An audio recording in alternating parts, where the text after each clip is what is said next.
अस्सलाम वालेकुम नाज़रीन, अजय बुखारी का सलाम कबूल कीजिए। कैसे नाज़रीन, ठीक है, अल्लाह आपको सलामत रखे। नाज़रीन, आपको अफसोसनाक खबर सुनाते चलें कि आपका शबीर रचना का इंतकाल हो चुका है और उनकी मग़फ़िरत के लिए दुआ करें। तो इस पर रिपोर्ट बनाई है अजय बुखारी ने, आइए हम आपको दिखाते हैं।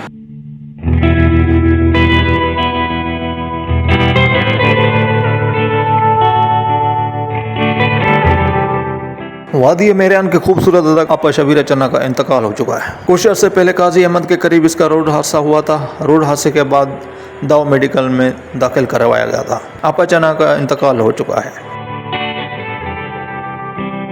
अल्लाह उनको जन्नत फिरदौस में जगह नसीब अता करे। तमाम उनके चाहने वाले, उनसे प्यार करने वालों से अपील है कि उनके लिए मग़फ़िरत के लिए दुआ करें।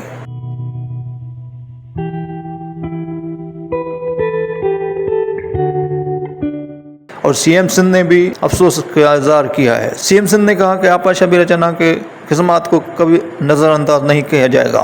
तो नाज़रीन, आइए हम आपको उनकी पुरानी वीडियोज़ की झलकी दिखाते हैं।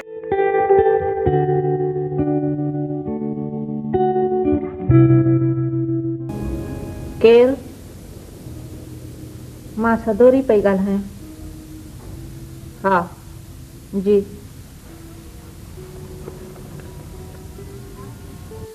कहिड़ी ॻाल्हि आहे? का ख़ासि ॻाल्हि आहे छा नदीम? ख़ुशीअ जी ख़बर आहे। पोइ ॿुधाई छो नथो?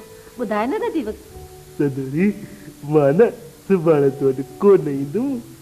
इहा वरी कहिड़ी ख़ुशीअ जी ख़बर ॿुधाई? हिते सम्झी जो नदी, सुभाणे न बाग़ीचे में टीवीअ वारनि जी शूटिंग आहे। सच नदीम, तूं टीवीअ में कमु कंदे? हाणे ख़बर पवंदी न जॾहिं सभई तोखे टीवीअ में ॾिसंदा। तूं मुंहिंजी ॻाल्हि छो नथी ॿुधी? कहिड़ो पाट मिलियो अथई नदीम? ॾिसण वारनि जो।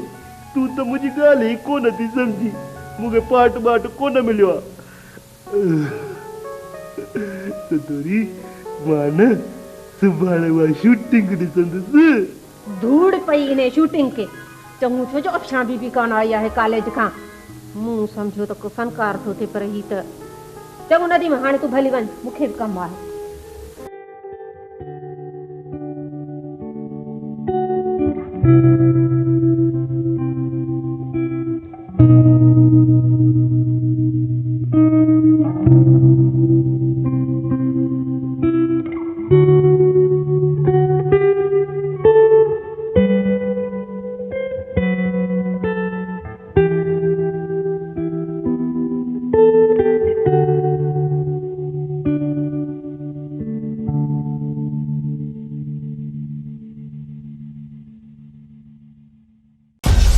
मेरी पहचान वक्त की बात को सब्सक्राइब करें और कमेंट करें।